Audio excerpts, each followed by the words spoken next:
Assalamualaikum warahmatullahi wabarakatuh. Selamat pagi semuanya. Kembali lagi di podcast Perpustakaan Bahrul Ilmi bersama saya Lia Nur Faizah, Pustakawan Perpustakaan Bahrul Ilmi. Kali ini saya sudah duduk pagi-pagi seger bersama Bapak Ridwan. Ya.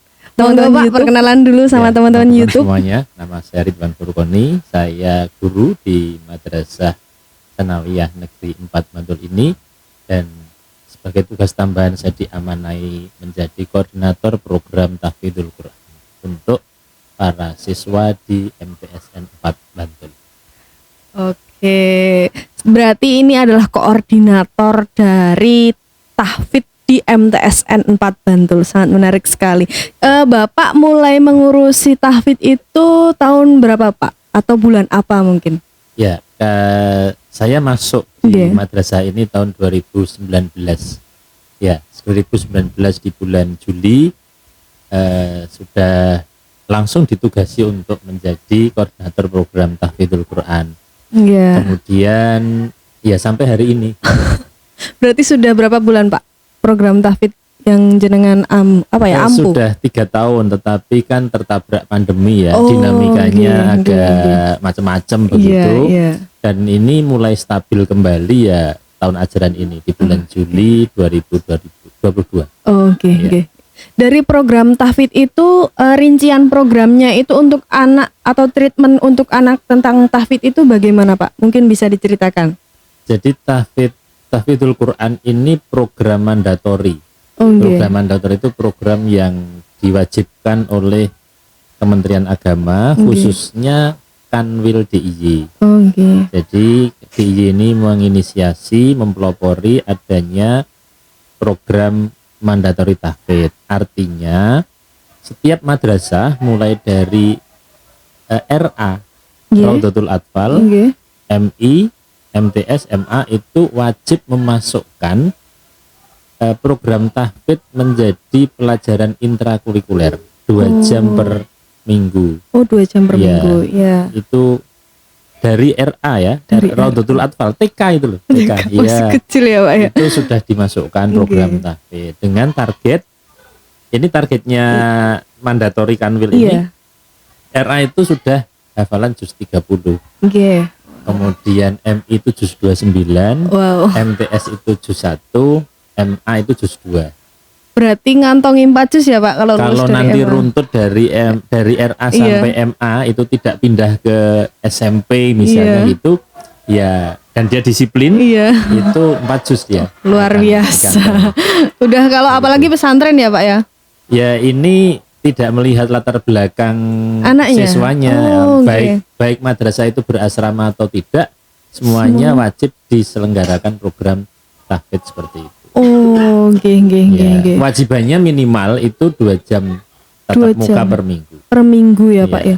Berarti kalau per pertemuan itu mungkin berapa ayat Pak setorannya atau gimana gitu? Ya itu tidak bisa disamakan ya, karena panjang ayatnya kan berbeda-beda. Ya, tapi ada modulnya yang bisa kita jadikan acuan. Itu kan untuk anak-anak yang mungkin dari RA terus SMI, kemudian MTS itu kan bisa langsung dilanjutkan gitu ya Pak. Kalau misal dia itu dari SD, dari TK biasa gitu, terus nanti di MTS-nya dia harus tetap sama dengan teman-temannya juz 1 atau dari juz 30 Pak itu? Ya, disitulah kendalanya. Jadi tidak semua yang masuk MI itu dari RA. Tidak semua yang masuk MTS itu dari MI gitu.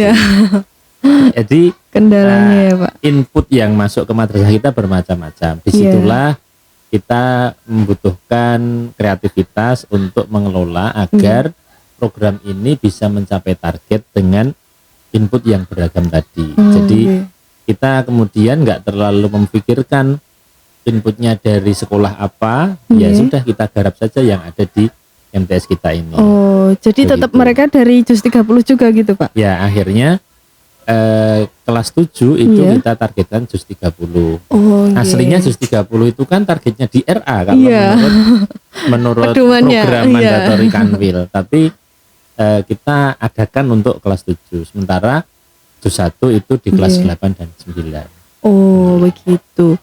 Ya Pak ya, saya mulai paham. Mungkin ini Pak, jadi saya sempat dengar nih keluhan dari anak-anak kayaknya tahfidz itu berat. Mungkin dari jenengan Pak, treatment agar mungkin apa ya, hafalannya biar cepat itu bagaimana Pak? Ya sebenarnya bisa dirasakan berat, bisa tidak. Iya. Yang sering jadi masalah itu satu ya, tidak semua siswa itu baca Qur'annya baik. Nah, anak-anak yang baca Qur'annya sudah baik itu relatif lebih mudah menghafal. Anak-anak yang baca Qur'annya belum baik ini harus kita iringi dengan bimbingan baca Qur'an. Jadi tidak kita biarkan. Ini dua program yang berbeda, tetapi harus beriringan untuk membantu agar mereka ya baca Qur'annya bisa baik. Kemudian akan mendukung program tahfidznya. Begitu. Itu yang mendasar ya, yang mendasar. Yang kemudian kalau tips-tips menghafal menjadi lebih mudahnya banyak sih, dan itu umum ya, misalnya sering-sering dibaca, sering diulang. Jadi apa yang dihafalkan itu tidak kemudian disimpan dan nggak pernah dibaca lagi gitu, itu mesti hilang gitu. Mesti hilang. Jadi harus sering-sering dibaca. Misalnya dipakai saat sholat sendiri khususnya ya. Jadi apa yang sudah dihafalkan tadi nanti di sholat sunnah apa setelah Fatihah itu dibaca lagi itu insya Allah akan terjaga. Kemudian saat menghafal itu sebaiknya memang tidak berganti-ganti Al-Quran. Ya. Kenapa Pak begitu? Kok saya tertarik dengan ini? Karena letak ayat itu di sebelah mana itu membantu kita mengingat. Ngen-ngen gitu ya Pak ya? Pernah mendengar ada ustadz yang waktu ceramah menyampaikan ayat ini di pojok kanan atas, ayat ini di pojok kiri bawah. Pernah ya? Iya pernah Pak. Itu artinya ya dia mengingat bahwa posisi ayat itu di sebelah sini. Itu membantu kita untuk lebih kuat hafalannya. Kalau gonta-ganti itu ya ganti-ganti tempatnya dan mudah hilang hafalannya kalau anak-anak yang baru mulai menghafal. Jadi memang ada baiknya dalam menghafal itu dibuat kesan. Dibuat kesan. Ya misalnya saya untuk surat ini saya menghafalkannya saya menghafal di bawah pohon misalnya. Itu juga kan jadi kesan. Nanti pas ayat ini saya menghafalnya di mana. Meskipun itu juga sangat bukan tergantung ya, tapi setiap anak punya metode belajar yang tidak sama. Ada yang auditif, ada yang kinestetis, ada yang macam-macam. Itu mempengaruhi cara dia dalam belajar dan setiap anak tidak sama. Maka anak harus menemukan cara belajarnya yang tepat bagi dia. Kemudian yang jelas dalam menghafal Al-Quran itu ya anak-anak itu diajari, dibimbing untuk tidak banyak berbuat maksiat itu ya, karena ini kan ayat suci gitu. Kokian dosa itu hilang gitu. Kira-kira begitu. Mungkin kalau di kelas Pak, biasanya Bapak kalau ada keluhan Pak ini tuh susah gitu, jenengan gimana Pak mengatasinya? Saya beri motivasi begini, diulang-ulang itu barangkali Allah itu pengen kamu itu semakin sering membaca, jadi biar pahalamu banyak. Simpel tapi ngena ya.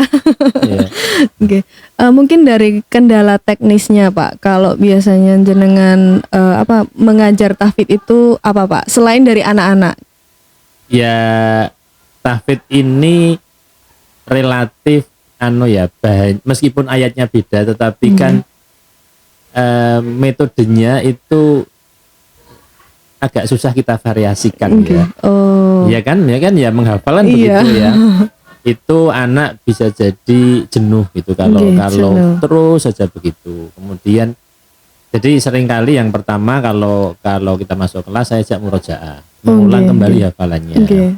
Begitu. Kalau nanti dia capek untuk bareng-bareng ya kita buat berpasangan untuk dia saling menyimak gantian gitu. Kemudian nanti setoran tambahan hafalan yang baru gitu. Ya semacam itu. Saya juga berikan kelonggaran anak, misalnya Pak saya ya nggak bisa hafal karena di sini kiri saya ini rame banget gitu misalnya. Saya pengen di pojok sana boleh ya? Oh boleh kayak gitu. Jadi ada anak yang kemudian dia merasa lebih cepat hafal kalau duduk di pojokan begitu. Ya silahkan nggak apa-apa. Penyendiri gitu ya Pak ya. Ada yang kadang-kadang minta di luar. Oh gitu. Pak, saya bising sekali, saya nggak bisa gini. Saya minta izin, saya tak ke itu ya ke gazebo depan itu ya. Gitu. Ya saya bilang iya silahkan, tapi jangan rame-rame saya gitu. Nanti habis muridnya di kelas. Gitu. Jadi memang dia punya apa ya cara yang barangkali berbeda dari yang lain. Dia pengen sepi, ya kita hargailah itu apa namanya perbedaan di masing-masing siswa. Cara belajar dia berbeda gitu ya Pak. Itu kan tadi kendalanya ya. Mungkin saya pengen tahu keistimewaan atau keunikan program tahfidz di sini dibanding yang lain. Mungkin ada Pak? Jadi begini, kalau hanya mengandalkan 2 jam per minggu itu memang kesulitan Mbak. Oh gitu. Kesulitan karena 2 jam itu kalau untuk nambah hafalan bareng-bareng nggak sempat setoran. Oh iya ya Pak ya. 2 jam itu cepet banget ya Pak ya. 2 jam kan hanya 80 menit, muridnya 30. Iya sih. Nggak sempat setoran. Kalau dipakai setoran nggak sempat nambah hafalan. Oh kendalanya juga di situ ya. Makanya di madrasah kita diberikan program tambahan kokurikuler tahfidz. Pendukung ya, program pendukung di siang hari. Di siang hari. Setelah pulang sekolah anak gitu ya Pak. Setelah sekolah kita buat tambahan untuk masing-masing kelas itu 2 kali per minggu. Berarti mereka dapat 4 jam ya Pak ya? Dalam seminggu. 2 jam pelajaran 2 itu jam. 40 tambah 80 menit. Kemudian yang kokurikuler itu lebih banyak. Satu pertemuannya 90 menit. Oh, berarti kalau 2 hari ya tambah 180 menit gitu. Oke. Lama juga ya Pak ya. Jadi jam 2 sampai jam setengah 4. Oh, itu hanya tahfidz ya Pak, benar-benar. Siang hari iya. Itu semua kelas Pak? Semua kelas. Kita bagi dalam seminggu kan ada 6 hari masuk ya. Itu kelas 7 di hari Senin dan Selasa, kelas 8 di hari Rabu dan Kamis, kelas 9 di hari Jumat dan Sabtu. Oh, seperti itu. Itu ditambah lagi kita ini kan punya apa? Mengidentifikasi diri sebagai madrasah dengan keunggulan tahfidz itu. Maka juga kita buat ada kelas khusus atau kelas yang khusus diunggulkan hafalannya. Itu kelas apa Pak? Itu oleh madrasah di plot di kelas G dan H. G dan H. Kelas 7 G dan H, kelas 8 G dan H, kelas 9 G dan H. Nah, di kelas 7, 8, 9 G dan H ini ada tambahan lagi. Kita beri tambahan jam lagi. Wow, banyak sekali. Udah 180 tambah. Iya, tambah 2 hari seminggu, 2 hari lagi seminggu. Wow. Gitu. Jadi tambah banyak. Iya, tambah itu banyak kita lakukan di pagi hari. Jam ke 0 Pak? Jam ke 0, jam 6 sampai jam 7. Wow, luar biasa sekali. Berarti mereka tuh udah nempel banget gitu ya Pak harapannya. Jadi kelas G dan H itu mendapatkan 5 kali pertemuan dalam 1 minggu. Sedangkan hari sekolah aja cuma 6 hari ya Pak? Iya. Wow, luar biasa. Kali pertemuan. Misalnya kelas 7 G dan H itu tatap muka intra dengan saya itu di hari Sabtu ya. Hari Sabtu dan hari ini hari apa ini? Hari Rabu. Hari Rabu nanti saya masuk kelas 7G ya. Hari Sabtu itu 7H. Itu yang intra. Kemudian mereka mendapatkan ekstra kokurikulernya siang hari itu Senin dan Selasa jam 2 sampai setengah 4. Nah nanti di hari Rabu dan Kamis gitu. Selasa dan Rabu itu mereka akan ada tambahan yang jam 6 sampai jam 7 pagi khusus G dan H. G dan H. Berarti kalau dapat jam ke 0 terus dapat yang siang berarti pulang dari jam berapa Pak berangkatnya? Berangkatnya jam 6 sampai jam masuk 6, kelas ya. Kemudian pulang setengah 4. Seharian di sekolah ya Pak. Luar biasa sekali. Anak-anak juga protes. Pak ini capek sekali berat ya. Ya semua anak sekolah capek seperti itu. Tapi nanti kamu akan merasakan hasilnya itu setelah selesai itu punya kebanggaan, oh ternyata kerja keras saya dulu itu ada hasilnya. Oke, luar biasa sekali. Mungkin motivasi Pak, ini closingan nih, motivasi buat anak-anak yang lagi merasa wah tahfidz kok berat gitu, monggo Pak. Ya, saya berharap para siswa ya, anak-anak itu menghafalkan Al-Quran bukan semata-mata karena pelajaran, tapi ini adalah bagian dari kewajiban kita menjaga agama. Jadi tahfidz itu kan diterjemahkan menghafal, tapi juga berasal dari kata hafidho yahfadhu itu kan menjaga. Itu menjaga Al-Quran agar tidak ada orang yang bisa menyimpangkan itu, mengubah. Sangat ya, dalam perjalanan sejarah umat Islam itu banyak usaha untuk mengubah Al-Quran, tetapi selalu gagal karena banyaknya orang yang menghafal. Jadi ketika kita menghafal Al-Quran itu kita menjaga agar Al-Quran tidak ada yang merusaknya. Nah itu saya berharap itu menjadi motivasi utama kita, sehingga ketika menghafal itu bukan semata-mata pengen cari nilai gitu. Kalau hanya cari nilai, saya bilang itu nilaimu bisa tak buat 8 semua gitu, itu gampang gitu. Tapi bukan itu, yang kita mau dengan kalian menghafal Al-Quran itu bukan itu, tapi kalian bisa menjadi orang-orang yang menjaga kitab suci kita ini dari orang-orang jahat. Amin. Oke, luar biasa sekali. Sangat memotivasi untuk terus semangat dalam hafalannya dan ya dengan rutinitas tahfidznya itu ya Pak ya. Dan meskipun sudah hafal nggak boleh kemudian kok terus karena merasa hafal terus nggak pernah dibaca lagi, hanya jadi kebanggaan, mesti hilang Mbak. Murojaah itu penting ya Pak ya. Jadi murojaah itu harus selalu dilakukan secara periodik ya. Anak-anak yang sudah selesai juz amma hafal, itu kita minta paling tidak seminggu sekali diulang itu An-Nas sampai An-Naba itu, biar nggak lupa. Yang sudah hafal juz 1 juga sama, nanti mungkin seminggu sekali diulang.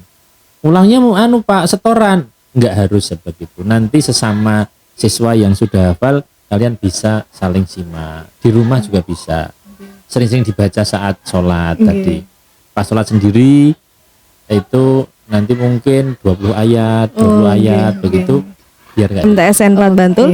Sekian video dari kita, semoga bermanfaat. Wassalamualaikum warahmatullahi wabarakatuh. Waalaikumsalam warahmatullahi wabarakatuh.